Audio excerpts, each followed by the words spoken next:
Hi all, welcome and welcome back to my channel. If you've ever stopped at a gas station or tire shop to put air in your car's tires without thinking twice about it, you better think again, because this video will have you taking the bus instead. Oh wait, sorry, my bad. Let me start again.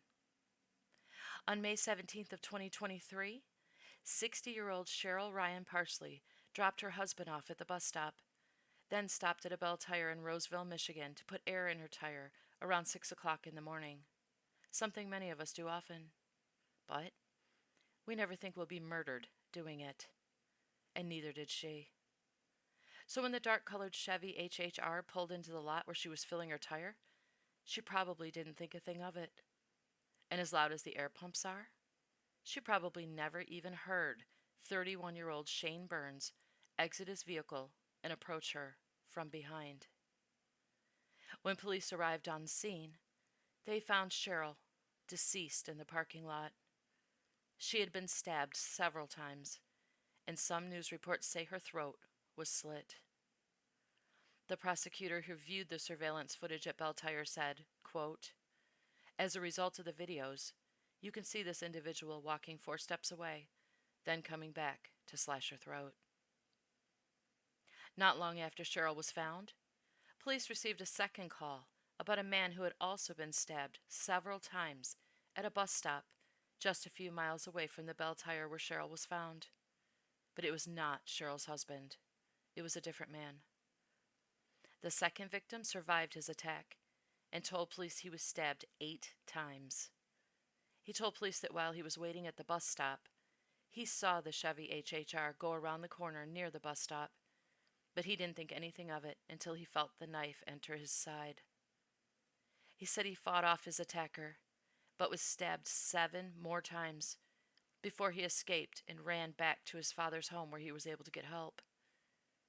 Police were able to put together that the dark Chevy HHR was at both locations when the stabbings occurred. So they put out a bolo on the car to police in surrounding cities.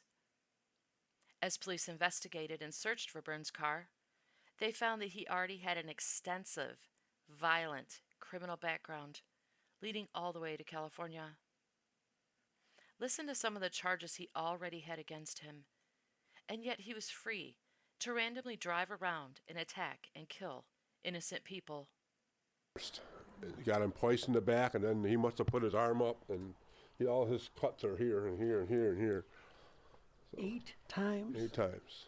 Macomb County Prosecutor Pete Lucido is furious about what happened and plans to bring formal charges at the arraignment on Friday. We have a family now in both situations that have to pick the pieces up and move forward.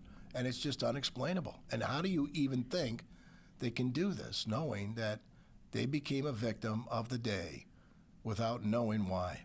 And what about the suspect? 30 years old, from California. What's his connection to Michigan? That's interesting. A license plate runs back to a name. Is this car belong to the actual person that committed the crime, or is it somebody else? And if there is a connection with California, why didn't they take care of business? I heard the record was horrendous. All right, let me talk about this horrendous record. Remember, this is the suspect. His criminal history includes drugs, assault, battery, burglary, resisting arrest, car theft, possession of a stun gun, indecent exposure, drunkenness. This show's not long enough to go through all of these charges. There are more. But add to that murder and attempted murder, and they will be brought here in the district court here in Roseville, and that will be tomorrow. Now, Police say they have found no connection between Burns and his victims, and they believe both attacks were random. After 6 hours of searching for Burns, police in Warren, Michigan spotted his car driving south heading for Detroit. They said they conducted a routine traffic stop and were able to take Burns into custody without incident. But inside his car, police said they found a shotgun, a handgun, and lots of ammunition. And as if this story isn't crazy enough, it gets better. But not gonna lie, this next part, I can't even begin to explain, any more than I can explain why someone would drive around and randomly look for victims to kill. So I'm just going to say it. And I don't know. Maybe you can explain it to me in the comments. Because I got nothing. The prosecutor said that after Burns' arrest, he was taken to the Roseville Police Department. Once he got there, he began biting his own wrists. After being ordered to stop, he began struggling with an officer, grabbed a knife from the officer, and slit his own wrist. I'm curious. Wouldn't the guy have been in handcuffs? Apparently he wasn't cuffed behind his back, or he wouldn't have been able to bite his own wrists.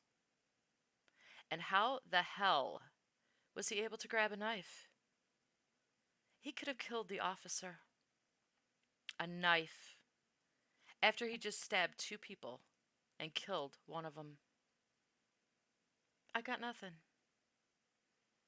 I'm just reporting the story as I read it. Adding to the already long list of crimes this POS should have been sitting behind bars for instead of free to collect more victims and destroy more lives, Burns has been charged with first-degree premeditated murder, assault with intent to murder, felon in possession of a firearm, felon in possession of ammunition, carrying a concealed weapon, disarming a police officer, and 2 counts of felony firearm. His bond has been set at $10 million, cash only. Too bad California didn't do their job and lock Burns up where he belonged. If they had, Cheryl would be alive today, and his second victim wouldn't be trying to recover mentally and physically from trying to do something as simple as catch a bus. Thank God he didn't attack more victims. Lord knows what he was planning to do with the guns and all that ammo. Absolutely terrifying. Y'all know I can't resist an opportunity to lecture on safety, so in case you don't know, you can buy an air pump for your tires for a reasonable price online. You can get one that you can charge. Then you won't have to stop for air alone, where a psycho can hurt you. Then you can put air in your tires from the safety of your own home, preferably in your garage, with the door locked and the alarm on, in a gated community with security everywhere. Because apparently that's what we need nowadays. Thank you so much for watching. Please stay safe out there. Pay attention to your surroundings. You never know who may be lurking around you. I'll see you on my next video.